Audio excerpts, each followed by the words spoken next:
Fortunately, there's no scary weather in our immediate future. Things are looking really good. So if you're going to be out with your little ones tomorrow evening, you won't need your umbrella, you won't need that heavy coat. Might be a little bit chilly later in the evening, but hey, it won't be windy, and we'll take that as well. In fact, tomorrow we'll start our second warm-up. We had a little bit of a warm-up yesterday, and then today we kind of fell down a little bit temperature-wise, especially this afternoon.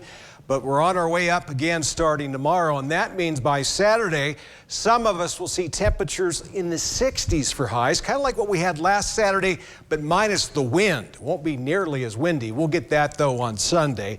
And the way it stands now, we're going to stay dry in the Snake River Plain all the way through next Saturday, November 8th. So looking dry there. Now the mountains, highlands, perhaps a different story. You may see some storminess towards the middle latter part of next week. Storm tracker, satellite radar, and there is nothing to show you on the radar. It's just all clouds over the top of us. That will take a little bit of the edge off the cold, so that means you, Idaho Falls, tonight, you won't be quite as chilly as you were last night. Pocatello, instead in the upper 20s, will be in the lower 30s. We'll call it mostly cloudy. No breeze really to speak of, barely a wind out there. Idaho Falls, 22, better than that 19 you had last night, and you can thank the clouds above for that.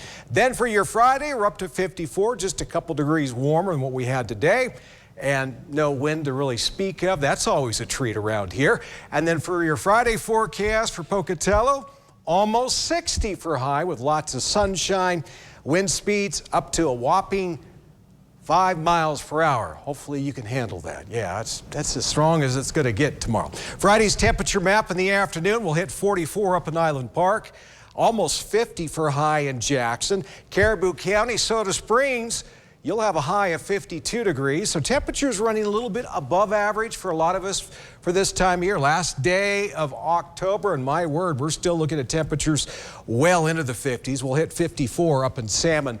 And then to the southwest, down 93. Chalice, you'll have a high of 53. Travel tracker, looking dry out there for most of us. If you go way off towards the west, take your umbrella to Seattle. You'll need to, they got rain in their forecast, so you'll get some use out of that umbrella. And temperatures warming up down south. Elko will have a high temperature of 66 degrees. Southeast Idaho Chevy Dealer 7-day looking ahead. First weekend of November. Don't forget the time change. Daylight saving time ends Sunday. Set your clocks back 1 hour before you go to bed on Saturday. Yeah, you want to do that Saturday. And wow, we hit 62 in Idaho Falls for the time change. We'll take that. Another day in the 60s on Monday.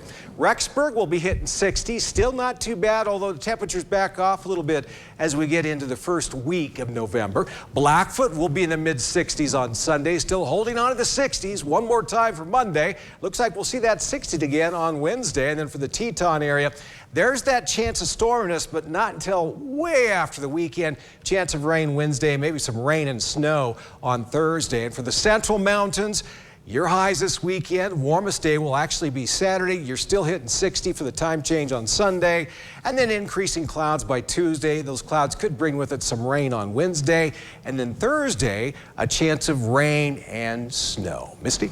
All right, thank you.